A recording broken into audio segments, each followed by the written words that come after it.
You're not going to want to miss 1 minute of this video because everything that you're going to need to know about this upcoming solar eclipse in Aries, which marks a massive turning point in our world, will be laid out for you here. And because it's so important, I've invited somebody really special to join me, Antoinette of Pomegranate Astrology. Antoinette's the astrologer that I go to consult with personally. I recently had her specialty bone mother Saturn and Pisces reading, and it was really next level. Antoinette also has degrees in literature, history, philosophy, including a PhD in literature. I'm honored to have her here with me today to talk about this eclipse. So let's just start off with why are eclipses important in astrology? It's kind of always a big deal. It sort of feel like these very potent, fated kind of points, and there's been a lot of fear, I think, generated around them as well, as a lot of sort of like, oh no, the eclipse, sort of, looking up at the sky and hiding. But it's actually more that they really do have this magnification or highlighting of some of the themes that we're actually marinating in, that they bring to light or uncover. They're real portal experiences to endings and beginnings. They can open or take place over a period of time, 6 to sort of even 12 months sometimes. Yeah, they're overarching narratives, I feel like. So that they're the big story. Even in the natal chart, I think that the nodes are like that.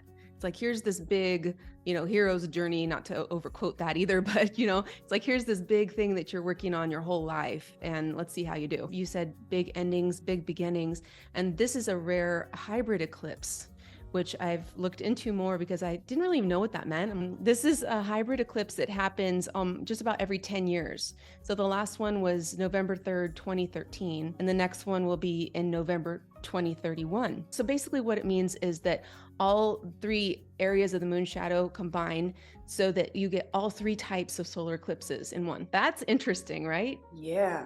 I mean, every permutation and every possibility. And I mean, it's huge energy in Aries anyway. This is like a major transition. It's not just a little one, it's like huge, big bang energy is what I'm feeling.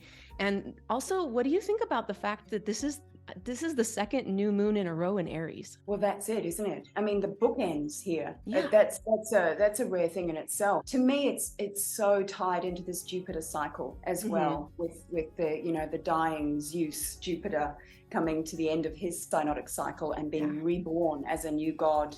I mean, within a month of this coming new moon eclipse, he will be moving into Taurus and taking up residency there, I think around the 17th of May. That's a big epoch that's going to sort of unfold there. So it feels as though these new moons have somehow been tied to Jupiter, the Jupiter in Aries project. We had that new moon in Aries and it really felt like, okay, here we really had a change of pace and momentum picked up, and it was the seeds of inspiration and action, and everything was starting to move again after a long period of just not really going anywhere. So it feels like these 2 new moons emphasize what we're doing with this Aries energy and Jupiter and where we're going next, I think. Yeah, I totally agree with that. But to me, ever since, I don't think I've ever noticed 2 new moons in a row in the same sign for a while. I mean, is that not something? for a while. I'm trying to think back when it was. I mean, I think there were 2 in Cancer in 2020 or something like that. Yeah. Okay, yeah.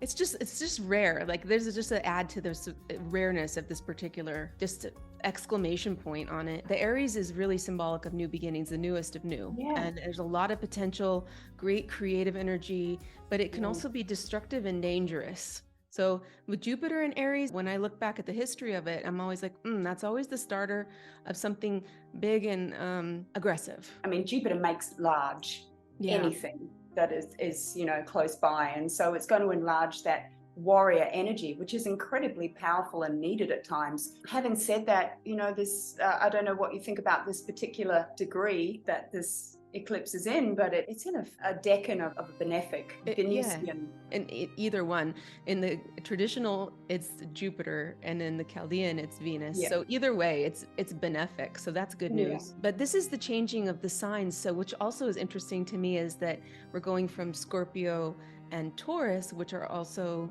Mars and Venus. We're getting the feminine version of Venus, and we're getting the masculine version of Mars. This whole Mars-Venus dance has been so prominent. This is just the transition point. So this year we're going to have 2 of the eclipses are going to be in Aries and Libra, and we still have 2 more in Scorpio and Taurus finishing up. Yeah. So it's every 18 years it returns. The last time was December 27, 2004 through June 22nd, 2006. Thinking back to that time period, you know what happened in 2006? That was when the iPhone was being developed, you know? Oh, because it came out in 2007. So that was like the development of that. That's sort of interesting to think about. That is interesting, isn't it? Yeah, so there could be something that's developing during this time that's going to change the world, because that was a huge change. We could easily go down all sorts of paths with that one, because technologically I feel like we're sort of on a bit of a runaway train with everything happening. And, you know, I've personally always been an early adopter of technologies and quite comfortable. But yeah, not always comfortable at the moment.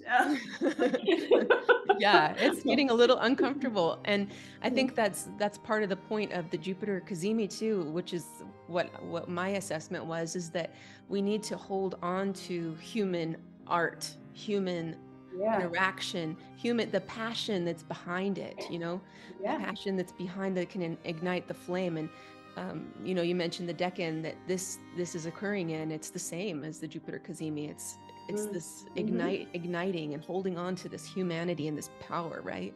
Maybe unifying over that as well, because Jupiter's got that unifying, coming together. There's that warrior energy coming together. So, you know, it's sort of a camaraderie of people fighting a common cause even. Let's talk about some of the aspects that we're getting. So the moon and the sun are going to be entering Taurus on that same day, like after the eclipse, within 4 hours, I think it is. So that's going to lead to an exact square with Pluto. But for the actual eclipse, they're within less than a degree of that out of sign square to Pluto, which means they're in different signs. So that's not an exact square by sign, but by degree, I think it is.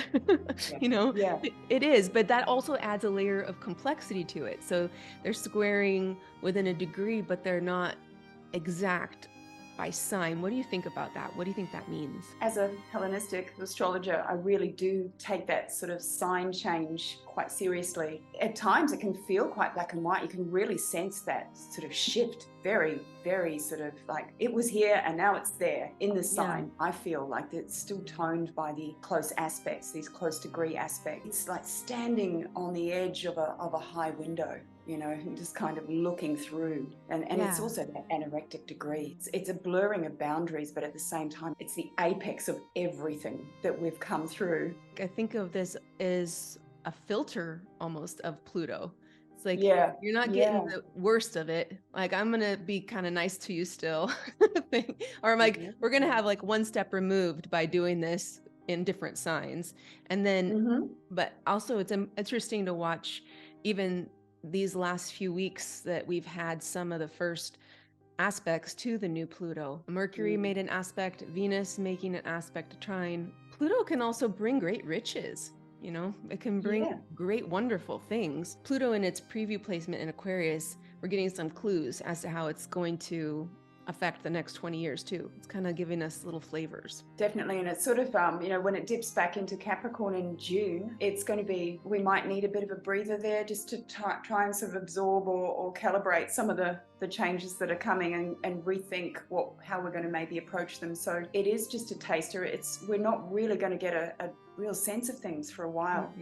And but it does feel to me, I had this image of and I hope this isn't too random now, but I had this image of Pluto at 0 degrees Aquarius as a Cerberus, you know, the 3-headed dog that guards the underworld, you know, Hades, the dog of Hades. And I even thought of Harry Potter, and you know how it guarded the Chamber of Secrets, and it was Hagrid's 3-headed Cerberus called Fluffy.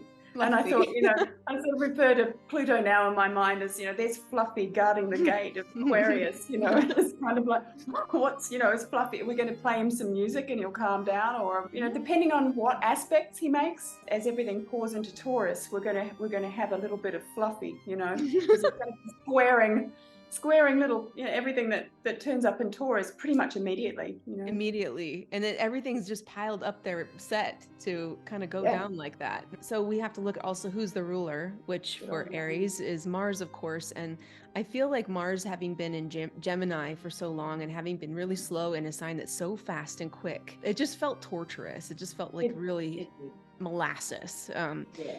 And at the same time, Mars is in its fall in Cancer, but it's almost like it's in a soothing water. It's like, okay, now I need a little break to come in. And but at the same time, it is in its fall. So if we continue with our Hellenistic rules, the game, we kind of think about what could this be bringing up.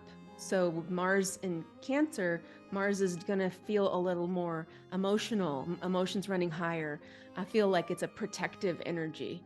So something could come in that makes you feel like you need to protect yourself or protect your family or something. Yeah. A dire desire to stand, even protect the motherland or protect the memory of something, which that could easily go bad. I know what you're getting at, and I sort of feel as though that Mars in Cancer is kind of a simmering cauldron that could easily kind of bubble over with the emotional sort of aspect of it. Maybe some tomato sort of sauce is boiling away in the cauldron and it starts splattering the walls with everything going on with the eclipse, because the eclipse does magnify, especially with Aries and Jupiter coming off that conjunction. Yeah. And I also put in my notes the thought of Mars ruling this eclipse could be emblematic of some sort of sacrifice, or some sort of like maternal feeling sacrifice, which I don't like thinking about. But this is maybe some even like martyristic energy, somebody coming up and like taking the hit for everybody kind of thing. I don't know. My instinct is that it's a messy eclipse. There's a lot sort of going on, but that it's largely a positive new beginning, that we've come off this sort of this cazimi with, our benefic has been hidden from sight. It's been burning up, dying by the sun, ready to be reborn. But it's this feeling of we've got this momentum. It could have a lot of positive elements to it. It's going to feel very enlarged and very emotionally charged, I feel, because eclipses are anyway. It's like, to the power of 3, isn't it? This particular one too, it feels so much like that because it's quite tidal. All eclipses are very tidal, I feel, but this one, it's kind of like I had this image of someone in a little kayak, going down the river, and then suddenly they find themselves in the rapids, and then they're heading towards a waterfall, because it's that 29th degree where you're just going to go up and over the top, and there's maybe a lot of fear, but you just have to get through. It's just that feeling of there's no way out but through. Often the fear can be magnified, but over the other side, there's actually something waiting for us that might be a little bit more stable. That there's a potential for some profound change, new ideas, passion projects. I think forward motion, but also basing it on past ideals. Like maybe re-envisioning those past ideals, but not just trying to cling to them, but maybe saying, okay, that's how things were. Let's try and revision that and bring those good things with us to the future. And leave the things that need to be retired, because we can't just keep holding on. That's not progress. But some of the fears that could come up is fear of like what we were kind of talking about, the way society's going, humanitarian concerns, positive homegrown resistance could be a thing coming up. Instigators for positive change. So some high emotions though, with Mars and Cancer being the ruler, high emotion. Maybe you might feel defensive, or feelings like that, even to the point where betrayal, because it's such a tender, thing, Cancer. And when you have Mars in there, it can just feel like the most devastating betrayal when something doesn't go that way, or wanting to retreat or wanting to lash out. Those are things that could happen. And Pluto being part of that is that there could be some hidden things, like a little bit of a trick, it's like, are you guys quick enough to see this as a trick? Like a manipulation of emotions, or manipulating the fact that we emotionally react so easily to things, especially nowadays, and that it might be a red herring, like, okay, look over here, or this other thing's actually what's really going on. I think that's happening collectively a lot too. I think we're often deliberately distracted in order to not actually look at what's perhaps really crucial to be tending to as a sort of unified kind of human group. Maybe also as we dip into Taurus, when the sun goes straight into Taurus soon after. the new moon. That light of consciousness, that soulful purpose might be bent upon that sort of Venusian project of stabilizing and making beautiful and you know, building wealth or creating process and enjoying that. We're often looking for a stabilizing project, but we're also dealing with some very fixed signs that have very different ideas about how to go about things.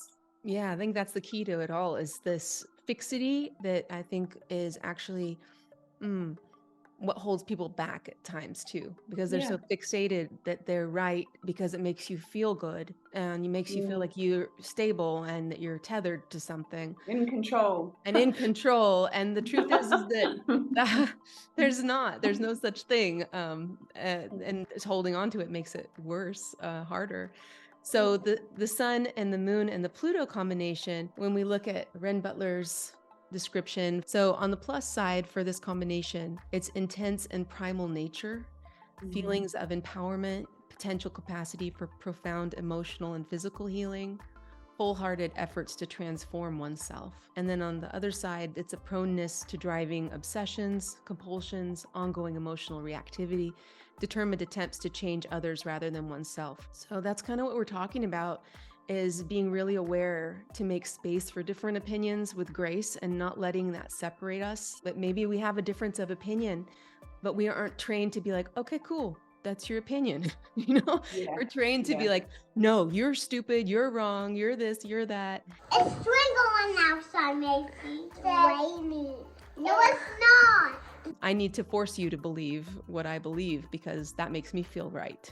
And you're not real. I'm real. That rigidity or fear, uncertainty, it's very uncomfortable when somebody disagrees with you. People will come onto my channel or whatever and say, do you really believe this? Or this is BS, or astrology is fake, or okay, fine. I respect that you think that. I don't care. Yeah. And it's like, for me, it's not, for me, it's not, for you, it is. That's your reality. Fine. But it is a little off-putting at first because, it just doesn't feel good to hear stuff like that that's oppositional. But it's good practice to get comfortable with dissenting views or opinions and just practice non-reactivity, which is really hard to do. And so, and also, like, preaching to the choir doesn't bring about change. It doesn't promote diversity or tolerance. Yeah, even though it's fun. You agree with me? Great. I love the satisfactions of an echo chamber that we can get. Exactly. But it doesn't make us, it doesn't make the world better because we need a diversity of opinions, even if they aren't the ones we like. Natural diversity is essential for survival and all, on all levels, really. I came up in savage academia, so I'm sort of like used to being picked apart, and it's like, okay. Well, but it's often the case that we now live in times too where there's a lot of selective outrage in times that are feeling so unstable. Where we're wanting perhaps a real project of stability and control and predictability, we're going to be maybe more resistant to the status quo being challenged or to be, our own personal viewpoints or emotional safety feeling destabilized. But in some ways, ironically, it can be better to surrender a little, lean in and not lash out so much because that's actually only going to feed the fear. It totally does. And I think that we're going to need to be leaning on each other more. That's my feeling. The next 2 years, I'm just looking at it going, okay, we need to get over this thing that they're manipulating us to do and just be cool. Like, if we don't agree, that's fine. But you're still a fellow human being, still like you as you are, whatever you are. Let's work together and have our own opinions. It's fine. It's cool. So the Anaretic degree is one of closure, and 2023 to 2025 are pivotal years for the new world. This is going to be like, we'll look back at those years and go, that's the before and after. Yes. So this is what I like about it being on the Anaretic degree, though, in Aries. So tell me what you think about this, Antoinette. The nodes move backwards. Right? They move retrograde. So we're entering into the end of Aries. When the node finally exits Taurus, it's going to enter the back door of Aries. When you get to the end of the sign, you've gotten all the lessons of it, kind of. You've completed the journey of the 30 degrees of that sign. But when we're going in backwards, we're being called to gather up the gold of Aries, let's call it. So some of the end game of Aries experience. So it's letting us know, hey, you need to get the gifts of Aries to get through this. Here are the gifts. You need to have passion. You need to have confidence, courage. You need to have strength, independence of spirit, self-awareness. You need to be active. You need to be fearless, but you also don't need to be self-centered. You don't need to be aggressive. You don't need to be combative or overzealous or temperamental or overpowering and belligerence. So that's what I think the main point of this whole thing is, that we're going into 18 or whatever months of the new nodes, Aries and Libra. So what do you need to get through it? That's what I think. What do you think about that? Yeah, definitely. And I think those are beautiful keywords, because they really do highlight so much of what Aries has been bringing us, and what we can reflect on. Because the 29th degree is kind of that, it's the last chance hotel. It's like we really kind of, you've got the whole project there, and let's really draw on that. And as the nodes move backwards, we're going to be reminded of what we can draw up from this, and also not only replenish and give ourselves, but also let go of what you've just highlighted as well. The 29th degree is always going to feel prickly with an eclipse, or with any even lunation. I love it when people can try to dispel a lot of the fear around eclipses, because this is going to be one with a lot of courage and a lot of passion. But I think that it could just get really fiery, and it could just feel like it gets a bit much. But I think it's going to be quite an opportunity for surrendering, if we can, because I'm all for surrendering around eclipses and not trying to make anything happen. Yeah, I agree. And it's such an active sign that we might want to feel like we need to take action, which could cause some rashness, because it will magnify the rashness perhaps. But to actually sort of sit back and go, okay, I'm on a tidal surge here, and I'm just going to allow this to take me over the edge in my little kayak, and into the pond below, which is a lot calmer, which is part of that. What do you think of the Sabian symbol? Can I ask you about that one? That's exactly what I love that, because it goes into the pond. That's perfect. Nice segue, nice transition into the Sabian symbol. Yes, so it's a Sabian symbol, Aries 30, a duck pond, and it's a brood. Which is interesting, because I don't usually think of the brood belonging, like the ducks belonging to the pond. So I like that integration. What came up in Rudyard was the Zen Buddhist concept of the monk who was trying to become enlightened. And before he was enlightened, he chopped wood and carried water. And then when he became enlightened, what do you do now? Chop wood, carry water. So it's the metaphor of experiencing spirituality in your daily life, and that everything is spiritual, everything is sacred around us, and so easy to go into a forgetting of that. Even the most simple things are miracles. Breathing is a miracle. Having eyes and seeing is a miracle. Everything is spiritual. Finally, we've kind of taken all of these seeds and these ideas and this fresh spark, this incendiary passion and idealism, and then we're looking through this kind of portal into more kind of Taurian places, where we're going to have to ground and focus a lot of that inspiration in something real. And it's this brood of ducks, it's on a pond. What do we need to raise the ducks? This feels like we need to kind of ground all of our ideas in a sort of more stable material reality. The pond is quite a contained space. It's not a wild river that's just kind of flowing on. It's almost a bounded, still fixity. What we're needing to raise ducks, which are kind of part of the animal part of us, as much as we've got the animal and the human. We can't forget that the animal has these needs, but we need to actually be able to provide and sustain not only the physical body, but these romantic ideals also need to be brought into some kind of place where we can raise a brood of ducks so that they can actually fly away. Just one step further is that the ducks belong to the pond, and if you change it to humans, that we belong to the earth doesn't belong to us, just to keep that. And I think that's the message of the Taurus eclipses that we've gotten. It's like, hey, this money doesn't even belong to you. Money's not even real.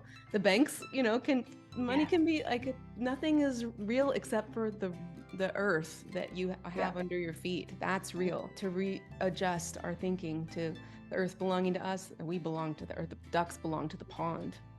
and to be embodied, but make sure that we're not losing touch with that material embodied belonging. The nodes can exacerbate some of that, especially the North Node, the Dragon's Head. It exacerbates the hunger, the famishedness for more. It can get a bit greedy in Taurus. When it's powered up, a node can want to feed that hunger. And when we were emailing each other back and forth just to close, you said you were glad that it's a total solar eclipse rather than a total lunar one. Why did you say that? I just sort of feel like the new beginnings, the new chapters, the surge of energy with the solar eclipse, it's a little bit more hopeful and exciting. It's a mixed bag always. You never know what's going to happen. It's slightly unpredictable, but it just feels like a fresh infusion of solar energy. Whereas the lunar eclipses can feel a bit more like, well, there's a falling away and a dissolving and an ending that it's always usually for the best, but it doesn't always feel very good. Doesn't feel that way.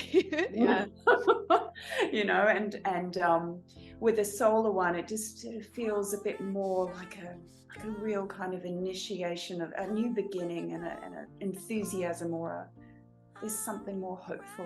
And also, just not to harp on the Sabian symbol, but that ducks are never alone either. That they find the camaraderie with each other, and that they together, they make their little duck life better. So I just think there's going to be quite a ripple effect with this one, especially with that pond analogy.